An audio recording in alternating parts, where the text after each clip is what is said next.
क्या बातें हमने लास्ट टाइम की थी। स्टार टोपोलॉजी में कोलिजन तो नहीं होती ना? क्यों नहीं होती? क्यों नहीं होती काशान? सेंट्रल डिवाइस की वजह से कोलिजन नहीं होती, ठीक है। और अगर और सारा सेंट्रल डिवाइस होता है वो मैनेज कर रहा होता है आपकी कम्युनिकेशन को। अगर मिसाल के तौर पे ज़्यादा सारा डेटा ट्रैफिक आने लग जाए, स्टार टोपोलॉजी में बहुत ज़्यादा मैसेजेस आने लग जाएं, तो फिर बस में क्या होता है, स्विच में क्या होता है? बफर होता है। बफर क्या करता है? उन मैसेजेस को थोड़ी देर के लिए टेम्परेरीली होल्ड करता है और फिर उनको आगे की तरफ सेंड करता है अपने लिहाज से, ठीक है।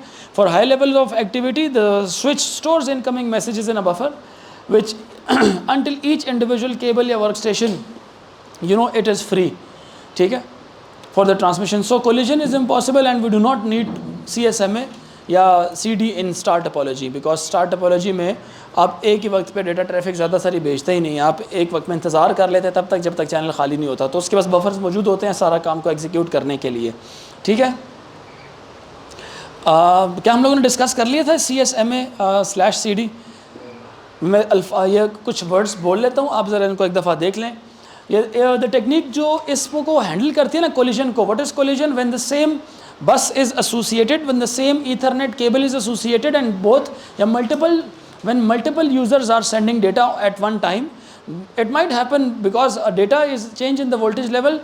Two devices sending data at the same time might interact with each other, might intersect with each other, might interfere with each other. They might collide with each other indirectly. When they collide, both the data could get corrupted, resulting in a fault data or erroneous data, resulting in an error वाला data, ठीक है।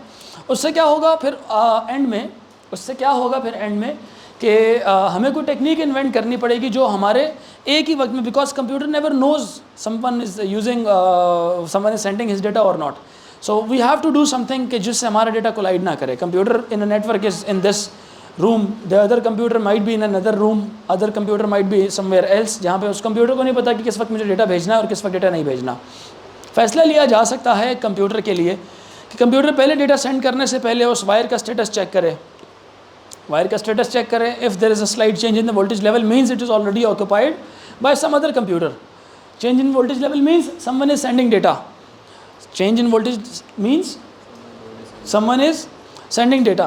अगर data already उसके ऊपर send हो रहा है तो wait for a certain time period, ठीक है, wait for a certain time period, ठीक है। And someone else is wants to send the data, meanwhile you are sending your own data, you will have to send a jamming signal so that no one else can take that bus or take that Ethernet cable, take that network cable. Ethernet is a standard, is a protocol for a cable network. समझ रहे मेरी बात कि नहीं?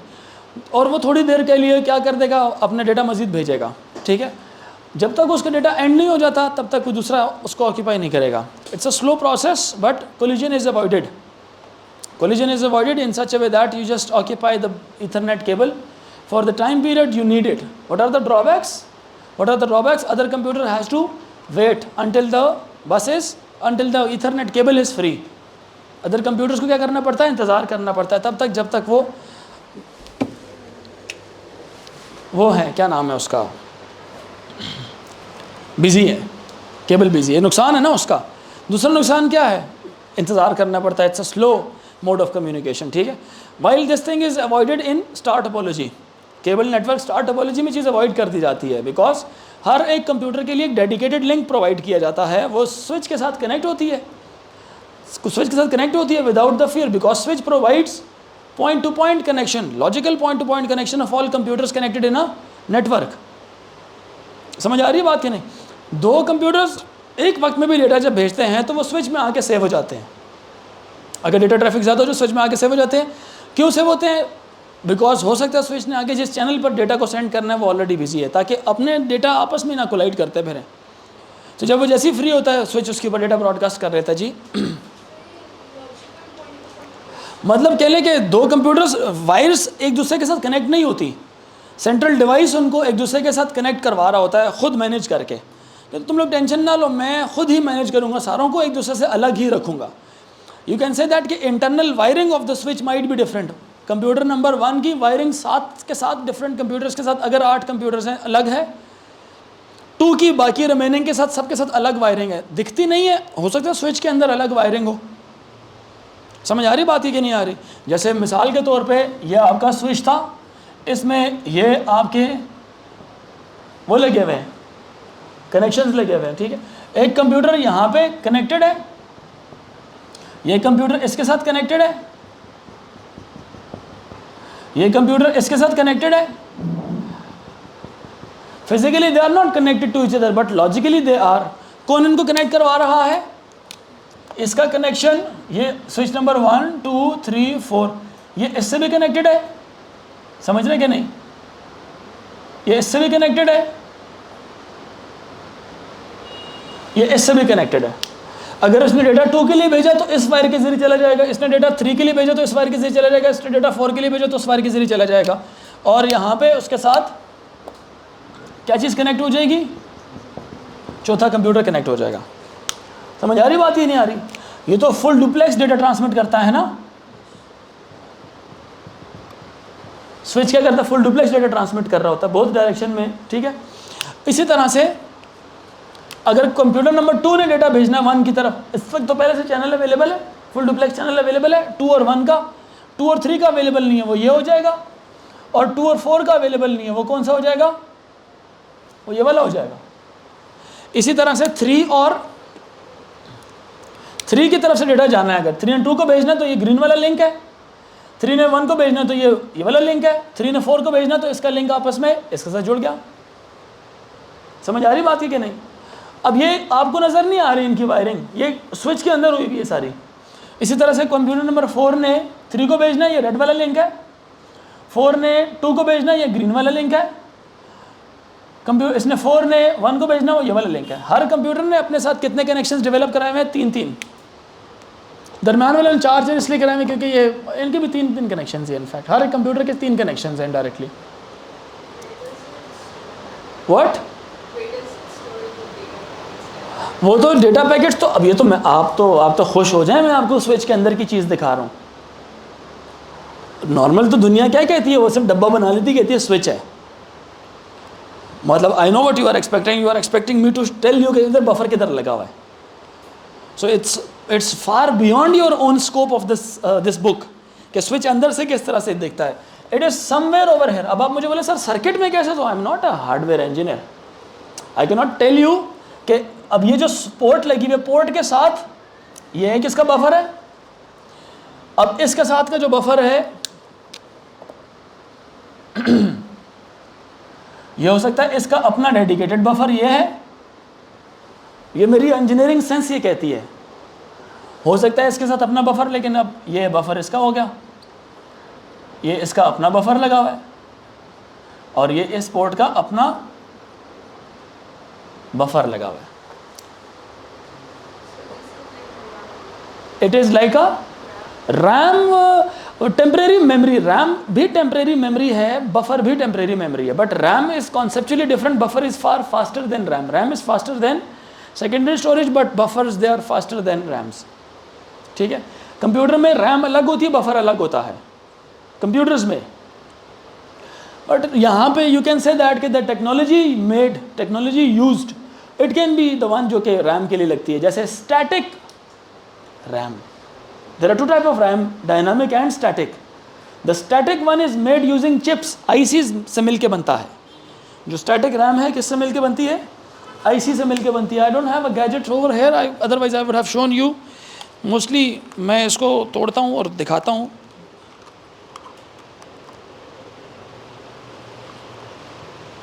Right now I cannot open this.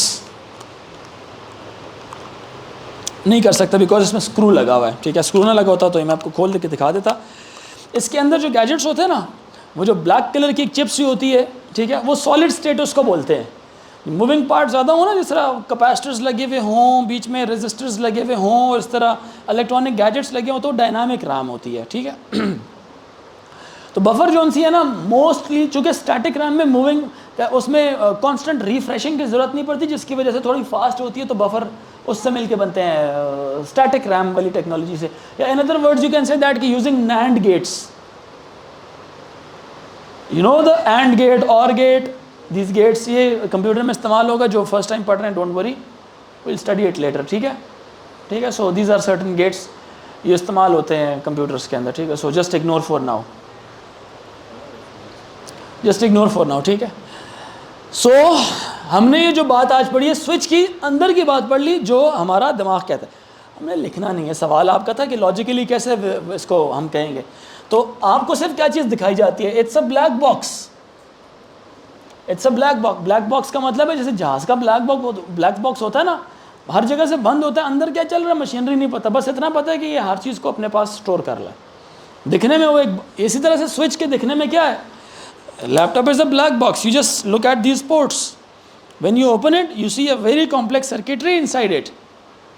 ऐसा ही है कि नहीं? When you open it you see a very complex hardware, ठीक है ना। Well, let's go on further. आज का हमारा टॉपिक है एक नया, that is cloud computing. Today's topic is cloud computing.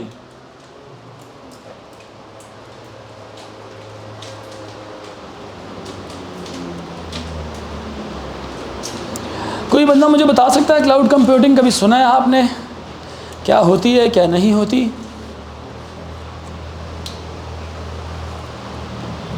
Any one of you guys, कोई भी,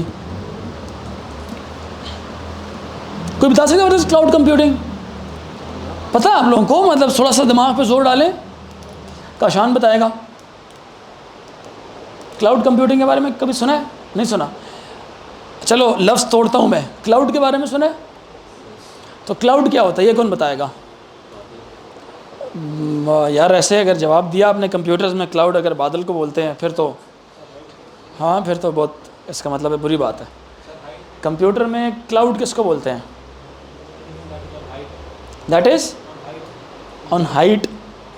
कंप्यूटर्स में, कंप्यूटर टेक्नोलॉजी की दुनिया में cloud, yes, close to correct value, yes.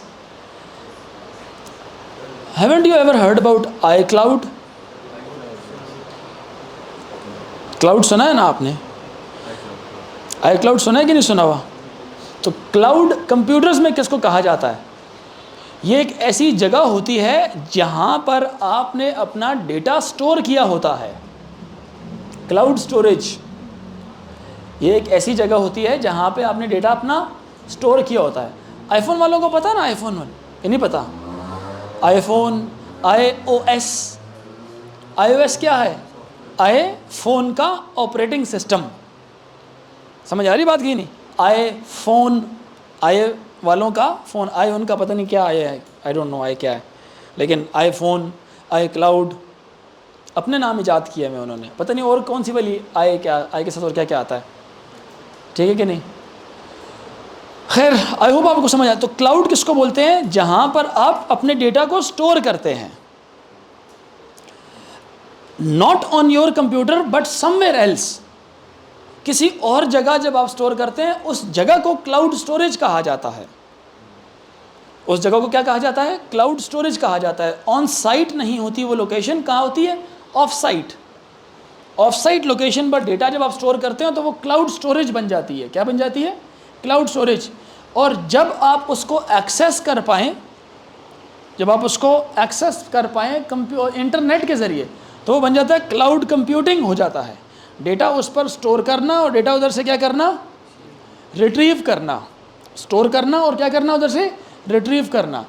हम में से हर, ऑन एन एवरेज, हर मोबाइल यूज़र क्लाउड को यूज़ कर रहा होता है। क्लाउड स्टोरेज को क्या करता है?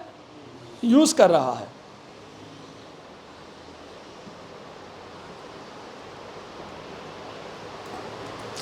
जिस तरह कुछ कंपनीज जो सी हैं, कुछ क्लाउड स्टोरेज की जो फैसिलिटीज़ हैं, कुछ कह लें कि डेटा आपको फ्री प्रोवाइड करती है, उसके बाद आपको चार्ज करती है।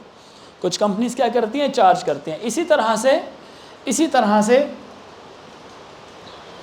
सुन रहे हैं कि नहीं सुन रहे? सब बच्चे सुन रहे हैं? इसी तरह से कुछ बड़ी कंपनीज क्या करती हैं? वो अपने प्राइवेट क्लाउड्स बनाती हैं। They make their own private clouds. Private clouds का दो तरह के क्लाउड्स होते हैं, एक होता है पब्लिक क्लाउड और एक होता है प्राइवेट क्लाउड। प्राइवेट क्लाउड क्या होता है? आप अपनी कंपनी के सर्वर्स बनाते हैं जिस पर डेटा सेव होता है उस लोकेशन में नहीं जहाँ पे आप अपनी उस कंपनी को रन कर रहे हैं। It is somewhere else, of site location. मुख्तलिफ फ़ायदे हैं उसके, मुख्तलिफ फ़ायदे हैं। एक होता है पब्लिक क्लाउड। पब्लिक क्लाउड क्या होता है? Provision of all those internet services using someone else's computer. किसी और के कंप्यूटर पर आप कंप्यूटिंग सर्विसेज आप ले रहे हैं, जैसे डेटा स्टोर करवाना, किसी के सॉफ्टवेयर्स को यूज़ करना। मेरी बात अंडरस्टैंड कर रहे हैं कि नहीं? जब आप किसी का क्लाउड स्टोरेज यूज़ करते हैं ना, पब्लिक क्लाउड स्टोरेज यूज़ करते हैं, तो इसका मतलब क्या है कि आपके डेटा में, आपके डेटा को कुछ थ्रेट्स हैं जो आपको फ्री सर्विसेज प्रोवाइड कर रहा है। फॉर एग्जांपल, वो क्या करेगा? He can use your data, he can have access to your data, yes or no? He can have access to your data, yes or no? Yes, ऐसा ही होता है ना। आप अगर उसका कंप्यूटर क्रैश कर जाए, वो सर्वर क्रैश कर जाए, वो कंपनी बैंकरप्ट हो जाए, the company is not responsible for your loss. Are you getting my point? क्या नहीं समझ आ रही? Company is not responsible for your loss. Clear होगी मेरी बात? प्राइवेट क्लाउड में क्या होता है? द कंपनीज, वो आप उनको प्राइवेटली हायर करते हैं, they give you services such as remote vaulting. आप ऑफ साइट लोकेशन में किसी भी जगह बैठकर आप उस सर्वर्स को, जैसे हमारे ऊपर सर्वर पड़ा हुआ है, it's a private cloud, you know, लेकिन वो ऑन साइट ही पड़ा हुआ है, ऑफ साइट नहीं है। वो ऑन साइट पड़ा हुआ है, ऑफ साइट नहीं। बट मैं अगर कंप्यूटर्स घर में इस्तेमाल करता हूँ, वो इंटरनेट एक्सेसिबल सर्वर है, हम उसको इंटरनेट से एक्सेस कर सकते हैं। मेरी बात अंडरस्टैंड कर रहे हैं कि नहीं? एक कंप्यूटर का डेटा दूसरे कंप्यूटर में सेव हो रहा है और इसी तरह से डेटा स्टोर होता जा रहा है मुख्तलिफ सर्वर्स में। ये समझ आई मेरी बात? सबको समझ आ गई? अगर एक कंप्यूटर में कुछ ख़राबी आ भी जाए, सर्वर कहीं और पड़ा हुआ होगा, सर्वर को आपने सेफ रखना है। कहीं आग लग जाती है, कहीं सैलाब आ जाता है, कोई इस तरह की सिचुएशन डेवलप हो जाती है, तो सर्वर क्या रहता है? चिल रहता है, उसको मसला नहीं होता। समझ आ रही मेरी बात बच्चों को कि नहीं आ रही? आ रही? सो क्लाउड स्टोरेज क्या है? It is the method of storing data. बता दिया ना कहाँ पे? ऑफ साइट लोकेशन में, ऑफ साइट सर्वर्स पर आप डेटा को स्टोर करते हैं, तो वो क्लाउड बन जाता है। साथ नहीं होता, लेकिन आप उस डेटा को एक्सेस कर सकते हैं। कैसे एक्सेस कर सकते हैं? या तो प्राइवेट लैंड डेवलप कर लो उसके साथ, जैसे हमने डेवलप की हुई है, प्राइवेट लैंड भी है और इंटरनेट एक्सेसिबल भी किया हुआ है। हम उसको इंटरनेट से भी एक्सेस कर सकते हैं और हम प्राइवेटली भी उसको डेटा, हमने वायर बिछाई हुई है। जो 2 कंप्यूटर्स ऊपर पड़े हुए हैं, 4 कंप्यूटर्स हैं, उन चारों कंप्यूटर्स की वायरिंग जो सी है ना, सर्वर के साथ अटैच की हुई है। समझ आ रही है? वायर के ज़रिए भी और ऑनलाइन भी हम लोग उन दोनों को एक्सेस कर सकते हैं। क्लियर हो रही मेरी बात कि नहीं? सो दोनों हैं, प्राइवेट क्लाउड भी है वो, और वो इंटरनेट एक्सेसिबल क्लाउड भी है वो, लेकिन एक इंटरनेट पब्लिक क्लाउड नहीं है, वो स्टिल प्राइवेट क्लाउड ही है। हमने क्लाउड स्टोरेज का फिनोमेना पढ़ा कि ऑफ साइट लोकेशन पर डेटा को स्टोर करना। समझ आ रही है? डेटा को स्टोर करना, अगर आप उसको एक्सेस करना चाहते हो तो 2 तरीके हैं, या तो अपनी प्राइवेट लैन बिछा लो, या तो पब्लिक मीडियम इस्तेमाल कर लो। पब्लिक मीडियम है इंटरनेट के आपको सर्विसेज देने हैं। आप जिस तरह टोल टैक्स देते हैं, आप जब मोटरवेज़ यूज़ करते हैं, हाईवेज़ यूज़ करते हैं, तो आप टोल टैक्स देते हैं ना रोड इस्तेमाल कर। आप इंटरनेट के चैनल इस्तेमाल करने के लिए आप पैकेज ख़रीदते हैं पूरे महीने का, कि मुझे इतने GB डेटा ट्रांसफ़र चाहिए, आना जाना, लेट से मुझे 100 GB चाहिए। उसके पैसे आप पे करते हैं, तो वो काउंट कर रहा होता है सिस्टम उनका कि कितने GB इस चैनल के ऊपर डेटा आ जा चुका है, उस हिसाब से डिडक्शंस होती है। समझ आ रही कि नहीं आ रही? नहीं समझ आ रही? क्लियर हो रहा है? सो जो बड़ी कंपनीज होती हैं, they use the cloud computing services because they know कि अगर उनका डेटा करप्ट हो जाए, they also work on data insurance. अगर डेटा करप्ट हो जाए, तो the companies that are providing these safety या security services to big companies, they are responsible for, जैसे आप लोगों की इंश्योरेंस होती है, उसी तरह फिर बड़ी कंपनीज जो उनसे, they are responsible for what? Responsible for data security, data safety की रिस्पॉन्सिबल होती है, ताकि वो they are responsible for keeping your data safe from malwares and hacking attacks. They are responsible, they charge you, ठीक है, वो पैसे लेते हैं आपसे। तो यहाँ तक आई होप क्लियर हो गया। So what is cloud computing? Cloud computing is provision of all the, लिखें, provision of cloud, it is the provision of computing services via internet, provision of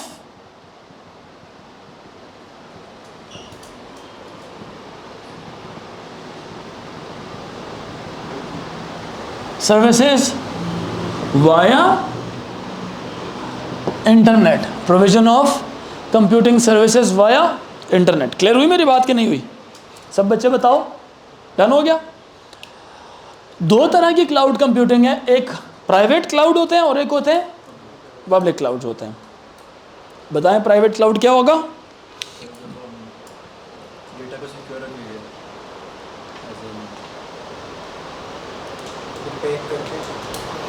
private cloud क्या होता है? Cloud तो मैं फिर कह रहा हूँ ना बच्चे, वो तो स्टोरेज है ना। तो प्राइवेट स्टोरेज क्या है? आप अपना सर्वर डिप्लॉय करते हैं किसी और जगह, नकम्मो, अपना सर्वर किसी और जगह डिप्लॉय करते हैं। समझ आ रही है? पब्लिक क्लाउड क्या होगा? किसी और का सर्वर इस्तेमाल करेंगे अपने डेटा के लिए। प्राइवेट क्लाउड अपना सर्वर, जैसे ऊपर मैं फिर कह रहा हूँ, ऊपर कौन सा वाला सर्वर है? मेरा है, वो प्राइवेट है, प्राइवेट प्रॉपर्टी है वो प्राइवेट क्लाउड है। मैंने ख़रीद लिया, जो लोग उसको मैनेज कर रहे हैं वो रिस्पॉन्स से मैं जवाब लूँगा। मैं बंदे हायर करके, मेरी बात अंडरस्टैंड करें कि नहीं, मैं बंदे हायर करके उनकी देखभाल के लिए डेटा का उनको रिस्पॉन्सिबल ठहरा सकता हूँ कि तुम लोगों ने मेरे डेटा को संभालना है। समझ आ रही बात है कि नहीं? मैं ये भी कर सकता हूँ, मैं किसी कंपनी को बोलता हूँ कि तुम लोग क्या करो, अपना सर्वर मेरे एकेडमी में आके डिप्लॉय करो, अपने बंदे दो, ठीक है, अपने बंदे दो, इसको संभालें, यहाँ पे आके संभालें। क्लियर हो रही मेरी बात कि नहीं? और एक और प्राइवेट क्लाउड क्या होता है कि मैं किसी और कंपनी है, जैसे लेट्स से अल्फा सर्वर्स नाम है उनका, वो मुझे, मैं उनसे सर्वर मांगता हूँ, उनको मैं पैसे देता हूँ। मैं बोलता हूँ कि यार आपके सर्वर में कितनी लोकेशन की जगह है? वो बोलेगा 1, मिसाल के तौर पर 1 पीटाबाइट्स। मैं बोलता हूँ चलें सही है, मुझे I need 100 terabytes of cloud storage, 100 terabyte of cloud storage. वो मुझसे मैं उसको पे करूँगा, वो मुझे चार्ज करेगा 100 टेराबाइट्स के लिए। तो वो 100 टेराबाइट जितने अरसे के लिए मैं ख़रीदूँगा वो मेरा हो चुका है। अब क्या हो चुका है? वो मेरा हो चुका है। Are you getting my point कि नहीं? वो मेरा अब अगर मैं पूरा सर्वर ख़रीद लेता हूँ किसी और जगह में, प्राइवेट क्लाउड वो भी प्राइवेट होगा, लेकिन वो किसने सर्विसेज प्रोवाइड किए? किसी और कंपनी ने मुझे सर्विसेज प्रोवाइड की हैं। क्लियर है मेरी बात कि नहीं? पब्लिक क्लाउड्स कौन से हैं? वो सर्वर्स मेरे नहीं होते, वो एक इंटरनेट के सर्वर्स होते हैं। वो इंटरनेट के सर्वर्स होते हैं। वो समझ आ रही है मेरी बात कि नहीं? तो प्राइवेट क्लाउड्स के अंदर, मेरी बात समझ आ रही है कि नहीं? प्राइवेट क्लाउड में क्या होता है? Organisation sometime they take full responsibility for creating, लिख लें अपने पास, there are 2 types of cloud computing, private and public.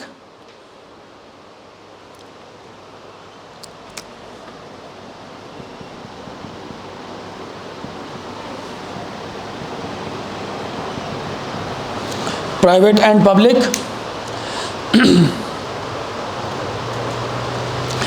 In private 2 columns बना ले बेशक। कंपनीज क्या करती हैं? They take full responsibility for creating and managing the clouds. Companies take full responsibility, private का लिखें, companies take full responsibility of creating and managing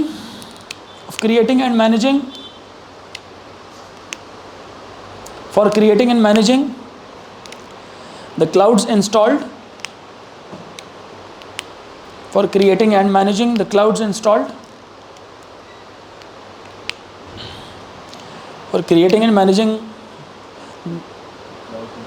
clouds installed, creating and managing the clouds installed and connected to a installed on site and connected to a private network. Installed on site, on site का मतलब girls ये है कि वो उसी लैन के अंदर deploy, ऊपर वाला जो है ना वो ऑन साइट है, ठीक है।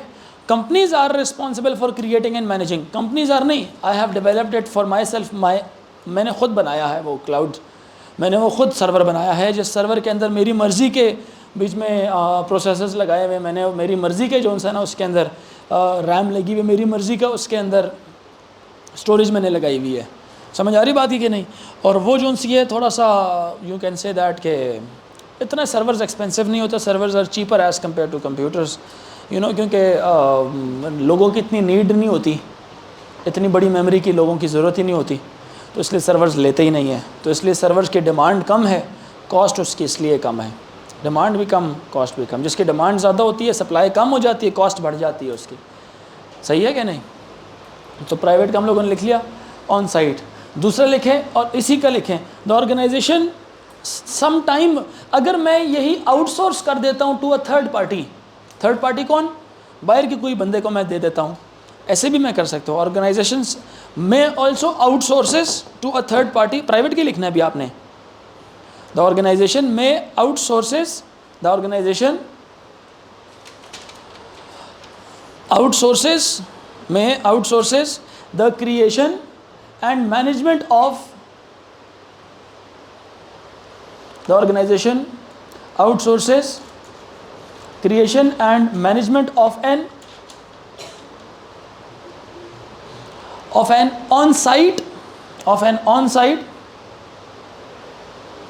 servers connected to a private network, on-site servers connected to a private network by the third party.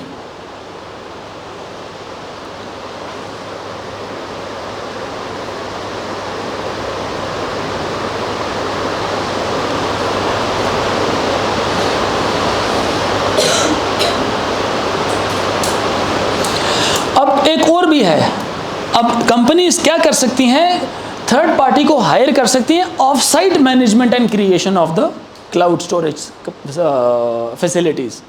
एक तो मैं खुद ओन कर लूँ, जो मैंने ऊपर लगाया हुआ है, समझ आ रही बात है कि नहीं? दूसरा क्या है, थर्ड पार्टी मेरी ही ऑन साइट इंस्टॉल करे और मेरे प्राइवेट लैन के साथ कनेक्ट कर दे। मैं क्लाउड कंप्यूटिंग की टेंशन से दूर हो जाऊँ, मैं बंदे हायर कर लेता हूँ, कंप्यूटर हायर कर लेता हूँ, मतलब वो सर्वर्स हायर कर लेता हूँ, जो मेरे प्राइवेट लैन को क्या करेगा, सर्विसेज प्रोवाइड करेगा। क्या ख्याल है? इसी तरह से मैं एक और काम भी कर सकता हूँ, क्या भला, कि मैं बोलूँ कि ये of site private third party, मतलब प्राइवेट कंपनी जो सी है वो ऑफ साइट क्लाउड सर्विसेज वो क्या करती है, ख़रीदती है। क्लाउड सर्विसेज में creating and management of all the cloud services is given by a third party on an off-site location, from an off-site location rather, this word would be correct, from an off-site location, but that will be internet accessible obviously, yes, it will be internet accessible, ठीक है? So अब ये भी लिख सकते हैं, the organization outsources the creation and management, the organization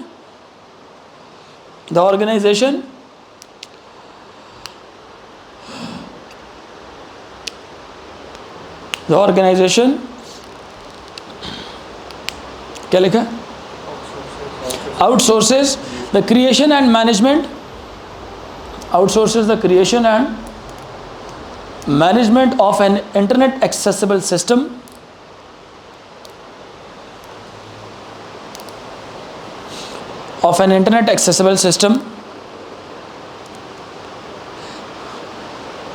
by internet accessible system by a third party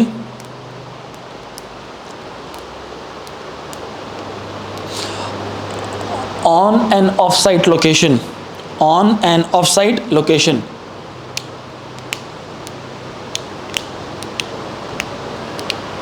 clear हो रही मेरी बात कि नहीं? ये जो सी चीज़ है ना, जो आखिरी पॉइंट है, this cloud services is still what, it is created and managed by someone else, but that services they, वो मेरे किसके हैं, वो मेरे हैं। ऑफ साइट मैं कराची में मिसाल के तौर पे एक सर्वर डिप्लॉय कर देता हूँ, इटली में कर देता हूँ, दुबई में कर देता हूँ, I am just getting services from them. वो सर्वर किसका है, मेरा है। I can just go and any time visit that particular place, वो मेरा है। मेरी बात अंडरस्टैंड करें कि नहीं? But not on site. वजह क्या होती है कि ऑन साइट कंप्यूटर्स को आपने क्यों हटाए होते हैं, बताएं? कि नेचुरल डिज़ास्टर्स से वो बचाने के लिए, उसको नेचुरल डिज़ास्टर्स से बचाने के लिए, ठीक है। और अगर कंपनी के कंप्यूटर्स पर अगर डायरेक्ट अटैक आते हैं, मैलवेयर अटैक आते हैं, तो वो कंप्यूटर्स जो से ना सर्वर को तंग नहीं, सर्वर को प्रॉब्लम नहीं होती, सो कंप्यूटर्स जो से हैं वो अफेक्ट होते हैं, उस पर नहीं होता। आप यूँ भी कह सकते हैं कि बैकअप फैसिलिटी प्रोवाइड करने के लिए, of site backup facility, backup data करने के लिए, डेटा बैकअप करने के लिए इस्तेमाल होता है ये, ठीक है। अक्सर का हम लोग पढ़ते होते ना कि अब मेरी यूनिवर्सिटी के अंदर ना एक प्रॉब्लम हुई थी, मतलब ये सारे एडवेंचर मेरे साथ ही होते रहे। ग्राउंड फ्लोर के जो कंप्यूटर से पिछले कुछ आज से कुछ 10-12 साल पहले सैलाब आया था, बड़ा हैवी, पता नहीं शायद आप लोगों को नहीं याद होगा, आप लोग 5-6 साल के होंगे शायद उस वक्त। इधर पिंडी इस्लामाबाद में सैलाब आया था ना अच्छा खासा। तो जो एरियाज़ ये नदी नालों के करीब थे, वो पानी काफ़ी हद तक 4-4 फुट तक ऊपर, 5-5 फुट तक ऊपर चला गया था ना, 4-5 फुट तक। तो वो जो कंप्यूटर्स CPUs लोगों ने मोस्टली ज़मीन पे रखे होते हैं, डेस्कटॉप के कंप्यूटर CPUs का, अभी तो छोटे छोटे कॉम्पैक्ट आ गया ना, तो आप टेबल के ऊपर भी रख लेते हैं, अपने मॉनिटर के नीचे भी रख लेते हैं, LCD के नीचे भी रख लेते हैं। पहले तो ज़मीन पे होते थे, बड़ा साइज़ था उसका। आज से लेट से 15 साल पहले मिसाल ले लो, 15 तो बहुत ज़्यादा शायद, लेकिन 10-12 साल पहले मिसाल ले लो, ठीक है। सैलाब आया, सही CPU सारे के सारे क्या हो गया, पानी में डूबे। CPU पानी में डूब के सारी यूनिवर्सिटी के ग्राउंड फ्लोर के कंप्यूटर सारे। जब वापस आए हम लोग, तकरीबन हफ्ते की छुट्टी हो गई, ठीक है, हमें तो छुट्टी की है, वो थी कि छुट्टी होगी, ठीक है। जब वापस आके देखे ना, पानी जब थम गया था, तो दीवार के ऊपर पानी के निशान थे, वो अच्छे खासे ऊपर तक थे, ठीक है। कंप्यूटर्स, अगर कंप्यूटर के अंदर डेटा सेव होता, फिर तो भाईजान अकाउंट ऑफिस तो सारा गया था, सारों के रिकॉर्ड किधर थे, ज़ाया, क्योंकि कंप्यूटर सारे जल गए थे, पानी ने तबाह कर दिया था उनको, सारे रस्ट हो गए थे। तो फ़ायदा क्या हुआ था, उनको सिर्फ किस चीज़ की कॉस्ट पड़ी थी, रिप्लेसमेंट की। उन्होंने सिर्फ कंप्यूटर्स को रिप्लेस किया था, और सारा जो डेटा था कहाँ से रिकवर कर लिया था, कराची से है, कराची में उन्होंने अपना रखा हुआ था। लेकिन नुकसान पता कब है, जब दोनों जगह सैलाब आ जाए। तो one of my friends companies, उन्होंने 3 जगह उन्होंने इस तरह की स्टोरेज रखी हुई है, एक इस्लामाबाद में, एक दुबई में, और एक इटली में। इस्लामाबाद में कुछ हो जाता है तो दुबई वाला स्टैटिक है, दुबई में कुछ हो जाता है तो इस्लामाबाद से या इटली से मिल जाएगा। अगर तीनों में कुछ मसला आ गया ना, तो मतलब फिर तो क़यामत ही थी ना, कि जब इतने दूर दूर भी कुछ इकट्ठा कुछ मसला हो गया, फिर तो क्या करना डेटा को, बस अपना अल्लाह इलाहा इल्लल्लाह मोहम्मद रसूलुल्लाह कलमा पढ़े। समझ आ रही बात ही कि नहीं। सो कंपनीज करती हैं इस तरह अपने डेटा को सिक्योर करने के लिए। क्लियर हो रहा है मेरी बात कि नहीं हो रही? सो कोई इशू तो नहीं है, कोई सवाल? मुझे एक थोड़ा सा ख़दशा था, एक चीज़ का ख़दशा मुझे ये था कि जो मेरा सर्वर है ना, ये लोग सारा कुछ सर्वर में डाल रहे हैं। मैंने उनको बोला सर्वर को कुछ हो गया है ना, सारों की मेहनत ज़ाया चली जाएगी। जो हम रिकॉर्डिंग्स कर रहे हैं और ये सारा कुछ हो रहा है, और सारा कुछ कंप्यूटर में सेव सर्वर में ही हो रहा है। तो मैंने कहा जिस दिन सर्वर को कुछ हो गया ना, तो मैंने तुम लोग को नहीं छोड़ना है, इसके बैकअप को कुछ सोचते रहो। लेकिन ऑनलाइन बैकअप इतना महंगा है कि आपकी सोच नहीं है, बहुत ही ज़्यादा एक्सपेंसिव है, बहुत ज़्यादा एक्सपेंसिव है। लाइक 3 मिनट्स की वीडियो टेक्स मेरा ख्याल है पता नहीं कितने GB, 9-10 GB ले लेती है। इतनी है हाई रेजोल्यूशन है कैमरास की ना, मतलब बहुत ज़्यादा मेमोरी ले लेती है। तो खैर जब हमने वैसे पता किया कि चलो हम ज़रा इंटरनेट करते, तो 2 नुकसान थे उसके। एक, बहुत ज़्यादा पैसे, charges, cost of data storing बहुत ज़्यादा थी उसकी, ठीक है। अगर हम पब्लिक क्लाउड ख़रीदते हैं, मेरी बात समझना ज़रा, पब्लिक क्लाउड ख़रीदने के बहुत ज़्यादा पैसे थे, ग़ालिबन पता नहीं कितने, $1000 फॉर 1 मंथ, और फॉर आई थिंक 1 टेराबाइट और 2 टेराबाइट्स ओनली, $1000 के लगभग थे, इतने ज़्यादा सारे पैसे थे। तो हुआ क्या फिर उससे, एक तो ये नुकसान, दूसरा चले हम ख़रीद भी लेते हैं, उसका फ़ायदा ये होगा कि कहीं से भी दुनिया से कोई बंदा है उसको एक्सेस करना चाहे कर लेगा। नुकसान क्या है उसका, अगर हमें वो चीज़ चाहिए होती, डेटा जब हम अपलोड कर रहे हैं या जब हम डाउनलोड कर रहे हैं, बहुत स्लो प्रोसेस होता है उसका, क्योंकि अपलोडिंग में भी टाइम लगता है। अब हम GBs अपलोड कर रहे हैं और हम GBs ही डाउनलोड कर रहे हैं, तो बहुत ज़्यादा टाइम लग जाता है उसके अंदर डेटा स्टोर करने में और डेटा डाउनलोड करने में, और टाइम भी लगता है। तीसरा, अब अपलोडिंग एंड डाउनलोडिंग भी तो आपका डेटा ही है ना, अपलोडिंग एंड डाउनलोडिंग भी तो डेटा ही है ना आपका, वो डेटा कंज्यूम हो रहा होता है और आपको उसके बहुत ज़्यादा पैसे चार्ज करने पड़ते, पैसे भरने पड़ते किसको, इंटरनेट सर्विस प्रोवाइडर को। जिसका भी आपने कनेक्शन लिया हुआ इंटरनेट का, आपका हर दूसरे तीसरे दिन आपका पैकेज ख़त्म हुआ होता है जी, आपके जीबीज़ ख़त्म हो गया। It's never unlimited GBs given to anyone. समझ आ रही कि नहीं? इन्फाइनाइट मनी जीबीज़ नहीं दी जाती। ऑन एन एवरेज एक इंसान की जितनी ज़रूरत होती है उससे इतनी ज़्यादा जीबीज़ अलाउ कर दी जाती है कि उसके लिए रेफरेंस क्या बन जाता है? इन्फाइनाइट बन जाता है। जैसे चूंटी को बोलो यहाँ से मैंने कहा ना कचहरी तक जाना है, तो कभी भी नहीं जा सकेगी वो मर जाएगी तब तक जब तक पहुँचेगी वहाँ तक। तो उसके लिए कचहरी क्या है? इन्फिनिटी। मेरी बात समझ आ रही है कि नहीं? लेकिन हम लोग तो पहुँच जाएंगे, रोड अगर खाली हो तो 15 मिनट में कचहरी। समझ आ रही बात है कि नहीं आ रही? सो ये जो इनफाइनाइट है ये रिलेटिव बात होती है कि किसकी लिमिट कहाँ पे ख़त्म होती है। तो हमें जब कहा जाता है कि infinite GBs are given to you for download and upload, it's not in fact infinite. मेरी बात समझ आ रही है कि नहीं? आप ज़्यादा यूज़ करें वो इनफाइनाइट भी ख़त्म हो जाएगा। क्लियर हुई मेरी बात? सो अगला है पब्लिक क्लाउड। पब्लिक क्लाउड क्या होगा? ये इंटरनेट एक्सेसिबल स्टोरेज होती है, थर्ड पार्टी की होती है, वही इसका ओनर होता है, वो सिर्फ आपको सर्विसेज दे रहा है। कुछ सर्विसेज फ्री देता है, वो तो वल्नरेबल तरीन डेटा होता है, उसको वो जो मर्जी करे डेटा के साथ। इवन जब आप थर्ड पार्टी कंप्यूटर्स इस्तेमाल कर रहे हैं किस चीज़ के लिए? पे करके, that third party computer is not responsible for your data. If that computer, मैंने कहा ना, company crashes, bankrupts, virus attack, hacked, कुछ भी हो जाए, they are not responsible for your data. अगर आप उसको अपने डेटा का रिस्पॉन्सिबल ठहराते हैं, you have to pay lot of money, बहुत ज़्यादा पैसे देने पड़ेंगे। ठीक है बात कि नहीं? खैर बाकी इंशाल्लाह कल। ठीक है। हाँ, हमारे जो फ़ोन होते हैं ना, हम तो खैर गरीब लोग हैं, हम तो पब्लिक फ्री क्लाउड ही इस्तेमाल करेंगे।